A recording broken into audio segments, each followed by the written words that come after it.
Halo, Assalamualaikum warahmatullahi wabarakatuh. Perkenalkan, nama saya Afifah Salsabila dan pada kali ini saya akan mempresentasikan pelaporan kunjungan industri dan bioteknologi sederhana.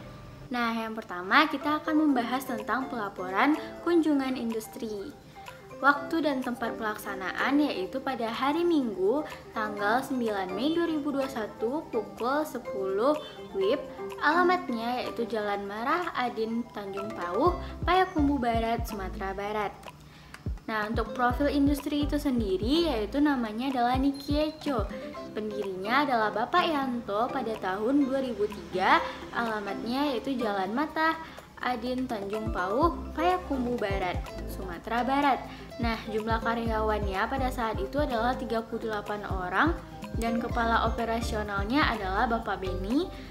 Untuk visi dan misi dari pabrik ini adalah menghasilkan roti yang enak, murah, dan menyenangkan. Nah, selanjutnya yaitu adalah struktur organisasi.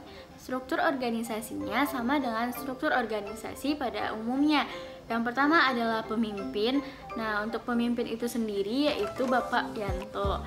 Nah, di bawahnya ada bidang operasional, bidang penjualan, dan bidang keuangan.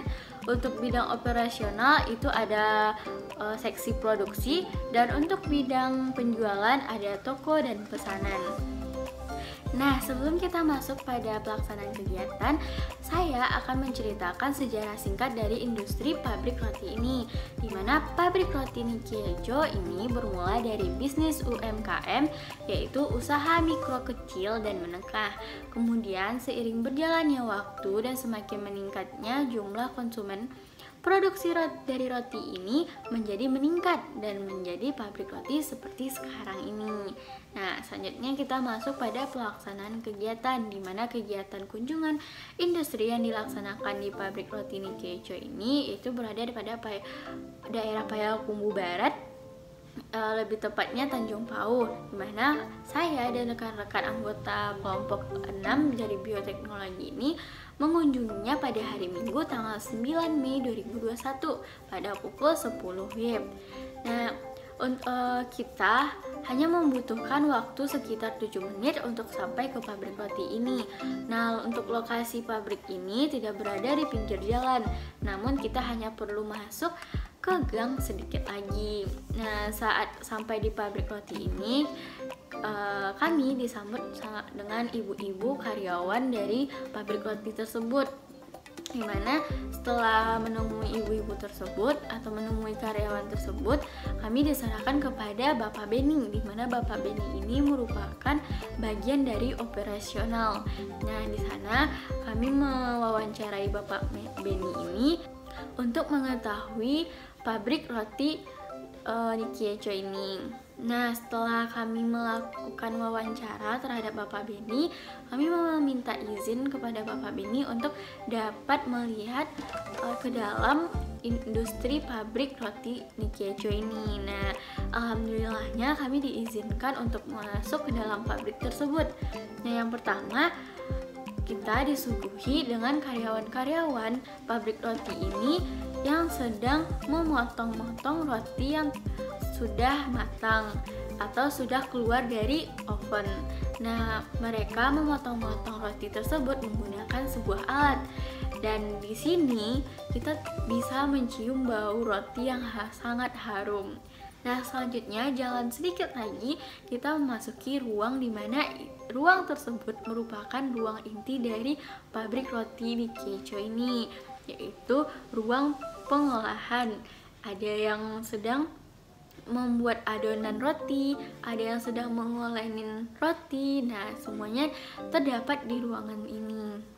Nah, setelah kita melihat-lihat ruangan dari pabrik roti ini, nah, kegiatan akhirnya ditutupi dengan sesi dokumentasi. Dan berterima kasih kepada Bapak Beni dan karyawan-karyawannya yang telah mengizinkan kami untuk memasuki industri atau melihat-lihat industri pabrik roti Nikiecho ini. Nah, selanjutnya adalah hasil kegiatan di mana limbah pabrik roti ini terbagi menjadi dua. Yang pertama adalah limbah padat dan kedua adalah limbah basah. Nah, pada pabrik roti ini lebih condong kepada limbah padat. Nah, limbah padat ini berasal dari roti-roti yang berjamur atau roti-roti yang salah potong. Nah, sedangkan untuk limbah cair ini berasal dari air cucian bahan dan peralatan memasak roti, serta limbah cair lainnya saat proses produksi. Nah, untuk pengolahan limbah padat ini itu diolah di tempat industri.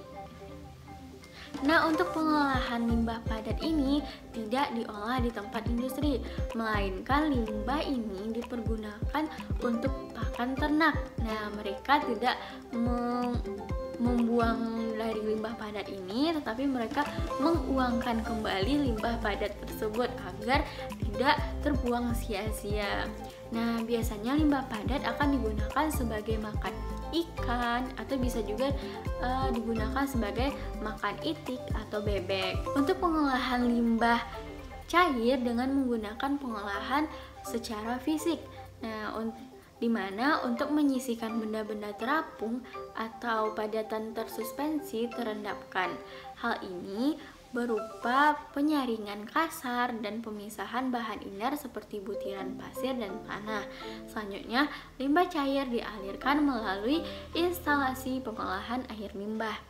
Dalam hal ini, industri roti Nikkei Echo hanya mengolah limbah cair dengan secara fisik dan belum memanfaatkan mikroorganisme. Selain itu, hasil dari limbah cair pabrik ini tidak banyak dan juga pengolahannya telah meminimalisir dampak terjadinya pencemaran lingkungan. Nah, mungkin itu saja tentang laporan kunjungan industri pabrik roti Nikkei Echo. Selanjutnya ini adalah bioteknologi sederhana, di mana saya melakukan proses fermentasi yaitu nata de coco. Nah, untuk pendahuluannya di sini, nata berasal dari bahasa Spanyol yang berarti krim. Nata diterjemahkan ke dalam bahasa Latin sebagai natter, yang berarti terapung-rapung. Nata dapat dibuat dari air kelapa, santan kelapa, tetes tebu atau molasses, limbah air tebu atau sari buah seperti nanas, melon, pisang, jeruk, jambu biji, stroberi, dan lain-lainnya. Nah, nata yang terbuat dari air kelapa disebut dengan nata de coco. Nata de coco pertama kali berasal dari Filipina. Di Indonesia, nata de coco mulai dicoba tahun 1973 dan diperkenalkan pada tahun 1975. Nah, selanjutnya, ini ada alat-alat dan bahan yang diperlukan untuk membuat nata de coco. Yang pertama adalah saringan, koran, nampan atau wadah, panci, kompor, dan untuk bahan-bahan yang diperlukannya itu adalah 1 liter air kelapa murni, 2 sendok makan cuka, 5 gram ZA. Nah, ZA ini sudah food grade, jadi aman untuk dikonsumsi. Dan 2 sendok makan gula dan 10 ml starter nata de coco, yaitu Acetobacter pseudomonas. Nah, selanjutnya ini adalah prosedur percobaannya. Nah, yang pertama adalah rebus 1 liter air kelapa murni hingga mendidih. Selanjutnya, setelah mendidih, masukkan 2 sendok makan gula, 5 gram ZA, dan 2 sendok makan cuka. Nah, setelah itu kita aduk hingga rata.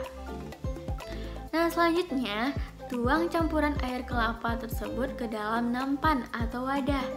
Nah, setelah itu, nampan tersebut ditutup menggunakan koran dan didiamkan hingga dingin pada suhu ruangan. Dan selanjutnya, setelah dingin, buka sedikit penutupnya dan masukkan 10 ml starter nata tanpa perantara dan juga tanpa diaduk. Nah, setelah kita memasukkan starter nata, kita tunggu 10 hari untuk melihat hasilnya. Nah, selanjutnya ini adalah hasil pengamatan di mana ada perebusan air kelapa murni, memasukkan starter nata, mendiamkan di suhu ruangan, hasil setelah 10 hari. Nah, setelah dipotong dan dicuci. Nah, ini merupakan nata de coco yang kita buat kemarin. Nah, ini kita bisa mengkonsumsi nata de coco dengan sirup, dengan es buah, dan dengan air kelapa itu sendiri, dan lain-lain, sesuai selera kita masing-masing. Nah, sekian presentasi dari saya. Apabila ada yang salah, saya mohon maaf. Assalamualaikum warahmatullahi wabarakatuh.